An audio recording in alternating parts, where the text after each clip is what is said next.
Olá, aqui Pastor Odivan e este é o canal Link Bíblia, meu canal de conteúdo bíblico. E se você já se inscreveu, muito obrigado. Se ainda não, por favor, inscreva-se e ative o sininho e linke-se com a palavra de Deus. Hoje eu quero trazer uma meditação, um estudozinho, sobre a igreja, a carta de Jesus à igreja de Esmirna, em Apocalipse capítulo 2, versículos de 8 a 11, que diz assim: Ao anjo da igreja em Esmirna, escreve: Estas coisas diz o primeiro e o último, que esteve morto e tornou a viver. Conheço a tua tribulação, a tua pobreza, mas tu és rico. E a blasfêmia dos que a si mesmos se declaram judeus e não são, sendo antes sinagoga de Satanás. Não temas as coisas que tens de sofrer. Eis que o diabo está para lançar em prisão alguns dentre vós, para serdes postos à prova, e tereis tribulação de 10 dias. Sê fiel até a morte, e dar-te-ei a coroa da vida. Quem tem ouvidos, ouça o que o Espírito diz às igrejas. O vencedor, de modo nenhum, sofrerá o dano da segunda morte. Bem, o que nós temos aqui é um quadro da igreja perseguida pelo Império Romano, de fora, pelo Império Romano, e de dentro pelos falsos mestres, os judaizantes. E a perseguição que a igreja tinha era essa, por parte do Império Romano, por perseguição política e uma perseguição religiosa por parte dos judeus. São os opositores da igreja, que até hoje a igreja perseguida tem de viver. A igreja de Cristo sempre será perseguida, perseguiram a Cristo e vão persegui-lo também. Essa é uma característica do ser cristão. Jesus falou sobre essas coisas, ensinou que os seus discípulos seriam perseguidos, seriam odiados por causa do nome dele. E é isso que acontece, Hoje nós temos esse quadro, inclusive aqui no Brasil. Naquele tempo também a igreja sofria. Lembrando que as 7 cartas do Apocalipse foram escritas para igrejas daquele tempo, mas como 7 simboliza número completo, símbolo de característica da literatura apocalíptica, é uma literatura simbólica. Então, significa que todas as igrejas em todos os tempos também sofrerão perseguição. Então, os opositores da igreja até hoje ainda não se deram conta de que nada pode parar a igreja do Senhor Jesus. Nada pode. A igreja nasceu, cresceu e avançou e continua avançando debaixo de perseguições, apesar das perseguições. Alguém disse certa vez que o evangelho é igual massa de pão. Quanto mais bate, mais cresce. E os opositores, as políticas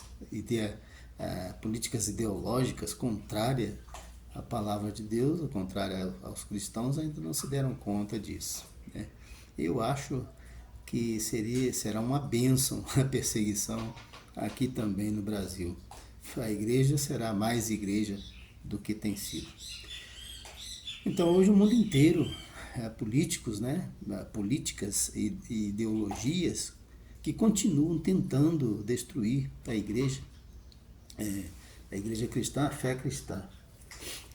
A prova, agora a tática, para provar a igreja e para tentar minar os ânimos da igreja, é a perseguição ideológica, no campo legislativo, judiciário, executivo, e também ações educacionais, que tentam ridicularizar a fé cristã e mudar a mentalidade do povo a partir da escola. A escola é uma primeira base de doutrinação, que os opositores usam. E nós temos que ter cuidado com os nossos filhos na escola. Então, há falsos mestres também, falsos apóstolos, assim como tinham lá na igreja de Esmirna os judaizantes, os falsos judeus, os que diziam ser apóstolos, mas não eram. Nós temos hoje também os infiltrados nas igrejas, que estão infiltrados, diga-se de passagem. Eu vi uma reportagem outro dia, né, um videozinho, que são infiltrados com intenção pervertedora, né, para perverter a fé cristã, para mudar, a ridicularizar a partir das doutrinas, né, mudança doutrinária, essas coisas todas. Então, entretanto, meus amados, lendo o Evangelho, os Evangelhos e principalmente o livro de Atos dos Apóstolos, né, eu penso que as perseguições funcionam como fortificantes para a igreja. As verdadeiras igrejas permanecerão sempre, os falsos vão realmente cair, e é bom que isso aconteça, né? Vai purificando, entendeu? Vai purificando o que é realmente igreja, separando o joio do trigo, né? Isso que acontece. Então, eu penso que as perseguições funcionam como fortificantes para a igreja. Quanto mais se perseguiu a igreja, por exemplo, em Atos dos Apóstolos, mais ela cresceu, ela se expandiu, e o Evangelho foi onde foram os perseguidos, não parou, e foram alcançando e chegou até nós, e continua se expandindo aí por todo lado, né? E a gente tem notícia de que onde há as perseguições mais ferrenhas, o Evangelho não está parado, pelo contrário, está conquistando almas. Jesus está fazendo milagres no campo missionário. Então, creio que a igreja verdadeira, né, ela está para viver esse momento hoje, no Brasil inclusive, mas eu até espero que aconteça. Não é que eu queira sofrer ou que desejo sofrimento para ninguém, mas é bom para a purificação da igreja de Cristo, porque há muita coisa hoje, que muitos falsos cristãos hoje, a gente percebe isso. É uma maneira da gente ver a igreja de Cristo sendo realmente igreja. Olhando aqui o texto, diz que a carta, né, Jesus está endereçando, é Jesus quem está falando, ao anjo da igreja de Esmirna, escreve, Jesus ordenando João escrever, né? Estas coisas diz o primeiro e o último. O primeiro e o último, né? Aqui é a identificação de Jesus, né, com Deus. Aqui ele está falando, olha, todas as sete cartas são endereçadas a um anjo, que a gente pode dizer que eram os pastores, o entendimento geral que eram os pastores, né, como mensageiro, porque anjo quer dizer mensageiro. Então, os anjos são os pastores das sete igrejas, né, aqui no caso de Esmirna.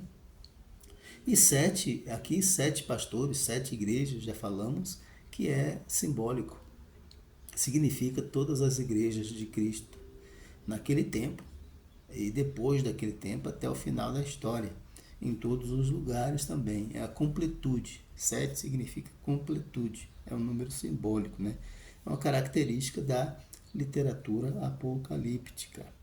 Então, representa todos os pastores também, já que são 7 pastores, 7 igrejas, representa todos os pastores em todos os lugares. Jesus conhece a obra de cada um. Jesus conhece a obra de cada igreja. Jesus sabe o estado de cada um. Ele conhece, ele é o sumo pastor das ovelhas. Ele conhece o estado das suas ovelhas, das ovelhas dele. Então,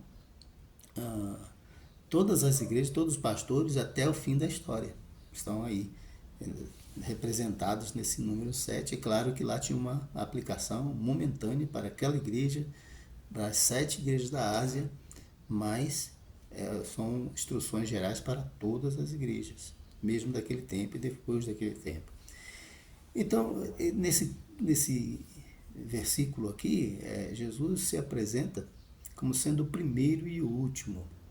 Uma identidade com Deus, e esse primeiro e último, né, é uma das características que João viu, ou que foi dita a João, lá no capítulo 1, quando Jesus se apresenta de forma glorificada, né? E aí tem a visão de Jesus glorificado no capítulo 1, a partir do versículo 9. Ali ele vem traçando várias características, né, de Jesus, uma aparência diferente do que ele nunca tinha visto, tanto é que ele ficou tão assustado, tão difícil de explicar até, mas ele caiu por terra como morto. E Jesus o levantou e o encorajou para ele poder escrever e continuar, né? Mas essa é uma das características que são apresentadas ali no versículo 17, né?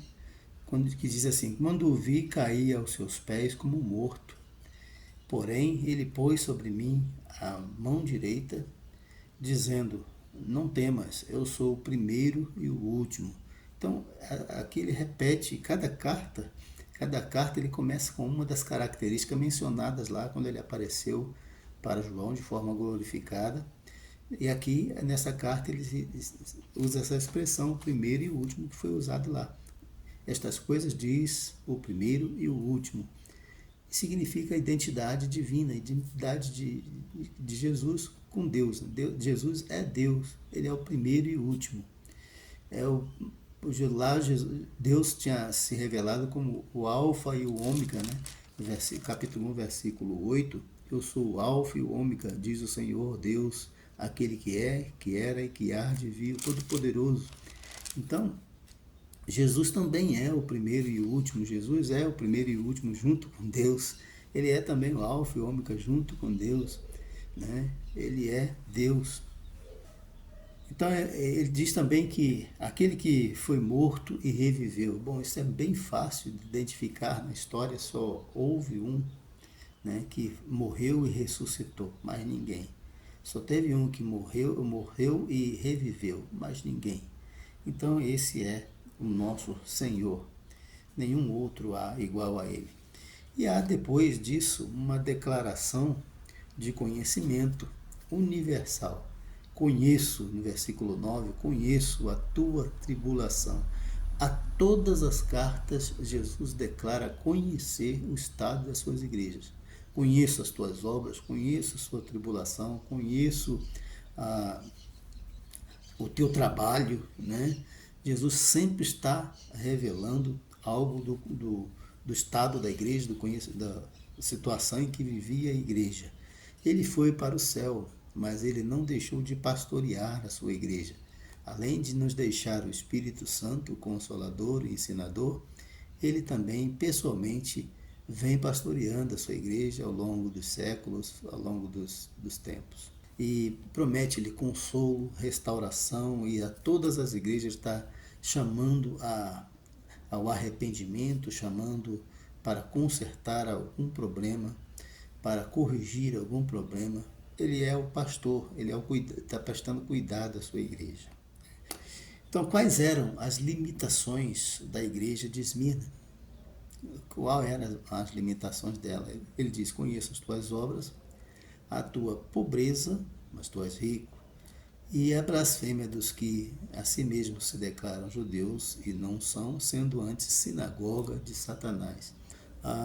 Os problemas da igreja. Primeiro era a tribulação. A igreja vivia provas, claro, já falamos disso, né? Império Romano, os judaizantes, e aqui haviam lá os falsos apóstolos que se diziam judeus, mas não eram. E antes Jesus disse, são sinagogas de Satanás. Presta bem atenção nisso. Jesus é quem está falando, né? Se diziam judeus e não eram. Porque Jesus conhece aqueles que são verdadeiramente. Aqueles que são sinceros. Eu gosto muito de um versículo do Salmo 51, versículo 6, que diz que Deus conhece a verdade no íntimo. E é aí que Deus conhece os seus. Não adianta dizer que é, se não é. Não adianta ser falso, ser hipócrita, porque Jesus conhece a profundidade das coisas. Ele é Deus, ele é onisciente. Então não adianta mentir para Deus. Então Jesus conhecia exatamente quem eram os judeus verdadeiros, quem eram os crentes verdadeiros, quem eram os cristãos verdadeiros. E a igreja tinha que viver essa prova, essa era a dificuldade da igreja, o trabalho da igreja, enfrentar essas tribulações. Além disso, ainda tinha externamente o Império Romano, que não admitia que houvesse outro Senhor, e para a igreja só Jesus Cristo era o Senhor. Só Jesus Cristo é o Senhor, nenhum outro. E o drama era esse, naquele tempo, ser cristão era proibido. Dizer que Jesus Cristo era o Senhor é proibido. César, qualquer que fosse o imperador, se chamava César, né? Era o César. Nesse caso aqui, Domiciano, no final do século I, ele não admitia que outro Senhor houvesse a não ser ele. Então, era crime dizer que Jesus Cristo era o Senhor. Mas a igreja jamais abriu mão disso. A verdadeira igreja jamais abriu mão disso. Muitos foram mortos por causa disso. Queimados na fogueira, jogados na arena para os leões, para servir de festa para os outros, queimados vivos, mortos de várias maneiras, perderam bens foram confiscados. Né? Mas a igreja nunca parou, nunca conseguiram parar a igreja. Porque ela tem uma força motriz que vem de Deus, e isso ninguém pode tirar, né? Ninguém pode tirar da igreja. Então, as limitações da igreja de Esmirna não foram capazes de parar a igreja. A tribulação não parou a igreja. O outro problema é que ela era pobre, né? Uma igreja pobre. A Bíblia de Jerusalém traz indulgência, quer dizer, extrema pobreza. A igreja sofria extrema pobreza, mas nem isso foi capaz de parar a igreja. Hoje, muita gente acha que precisa de dinheiro para realizar a obra de Deus, para servir a Deus. Mas não, a igreja de Esmirna era pobre, mas era fiel, era operosa, tinha muitas obras. Como as igrejas da Macedônia, que registra lá em 2 Coríntios capítulo 8, né? Que pediram insistentemente a Paulo a oportunidade de contribuir para os crentes da Judéia, porque os crentes da Judéia estavam passando uma grande fome, havia uma crise financeira entre os irmãos, a igreja estava crescendo muito, e no início muitos venderam suas propriedades, distribuíram os bens, mas mesmo assim, aí é que agravou-se, porque não tinha mais nada para vender, né? Aí é que agravou-se a crise. Então a igreja passava por grande dificuldade financeira para sustentar tanta gente que estava chegando na igreja. Então os crentes da Macedônia se solidarizaram com isso e pediram insistentemente a Paulo que participassem daquela oferta para as igrejas da Judéia, para os santos da Judéia, como eles dizem lá, né? Mas eles não eram ricos, eles eram pobres, e da pobreza deles tiraram a abundância. E a gente pode ver aquele jeitinho, né? Aquele jeitinho que nesse caso aqui é válido, do irmão vendendo um bolinho, vendendo uma balinha, então dando lá os seus jeitinhos para conseguir participar, dar a sua oferta, a sua contribuição, sabendo o que isso significa realmente, né? É solidariedade, é uma ajuda, mais do que uma ajuda humanitária, ajuda a família, a própria família da fé, a irmandade. Então eles tiraram das dificuldades, eles tiraram forças e serviram a Deus. Então as dificuldades não foram capazes de parar a igreja de Esmirna de modo nenhum. E quais eram aqui as advertências, né? A tribulação, a pobreza, já falei. Agora também sobre a advertência do sofrimento. Jesus disse, olha, versículo 10, né? Não temas não temas coisas que tens de sofrer. Eis que o diabo lançará alguns de vós na prisão, né? E para ser dispostos à prova, e tereis uma tribulação de 10 dias. Olha, veja que Jesus aqui não fala para eles, olha, vocês vão sofrer, mas pare de sofrer. Jesus não fala isso.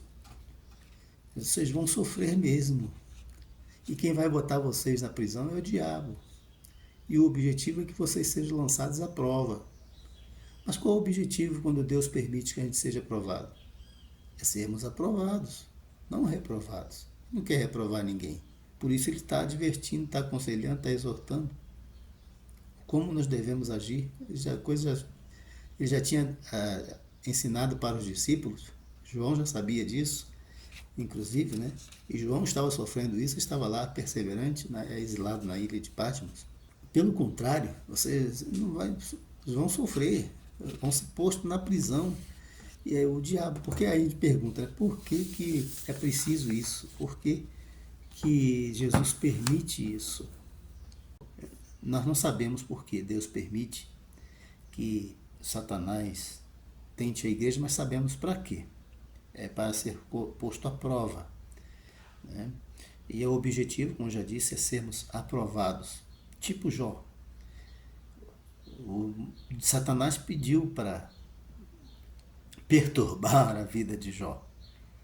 E Deus permitiu, sendo Jó um homem íntegro, temente a Deus, e isso na própria visão do próprio Deus, que é onisciente, sabe todas as coisas. Ele que se gaba de Jó perante Satanás, viste lá o meu servo Jó, homem reto. Então, a gente não sabe para quê, mas Deus permitiu. Deus permitiu e Jó foi provado, extremamente provado, mas no final das contas foi aprovado. Deus abençoou o homem, o livrou da tentação, livrou da provação. E ele foi aprovado com honras. A igreja de Esmirna, Jesus está aconselhando para que ela também seja aprovada com honra. E todas as igrejas, todos os cristãos em todos os tempos, nós hoje, Jesus nos aconselha para que sejamos aprovados com honras. Como você seria aprovado hoje? Como você está sendo aprovado hoje? Está sendo aprovado ou está sendo reprovado?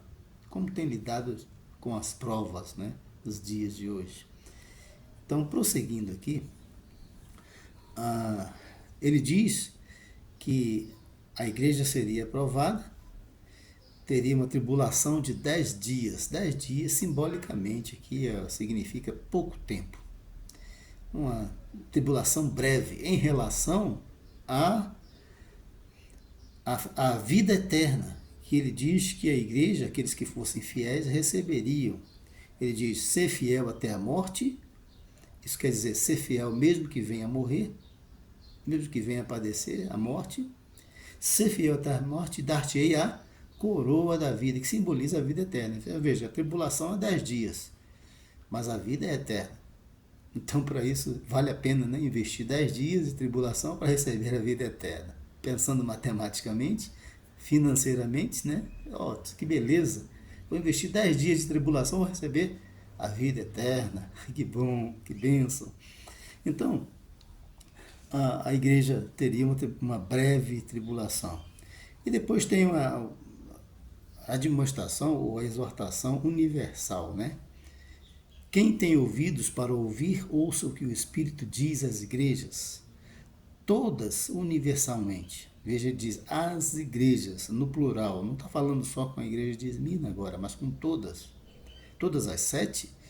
E agora nós podemos fazer como uma aplicação para todas as igrejas, em todas as décadas, séculos e milênios, enquanto a história durar, né? Quem tem ouvidos para ouvir, ouça o que o Espírito diz às igrejas. Duas admoestações, na verdade, aqui. Primeiro, o Espírito está ensinando, ouça o Espírito, obedeça o Espírito Santo. Ele é o ensinador. E a outra demonstração são as igrejas, né? Todas universalmente, em todos os tempos e lugares, ouçam o que o Espírito diz às igrejas. O que ele diz? Aí tem a promessa universal. O vencedor não sofrerá o dano da segunda morte. E qual é a segunda morte? É a morte espiritual, né? A primeira morte é a morte do corpo, a morte física, falência múltipla dos órgãos. E a morte espiritual? É a separação do espírito ou da alma de Deus.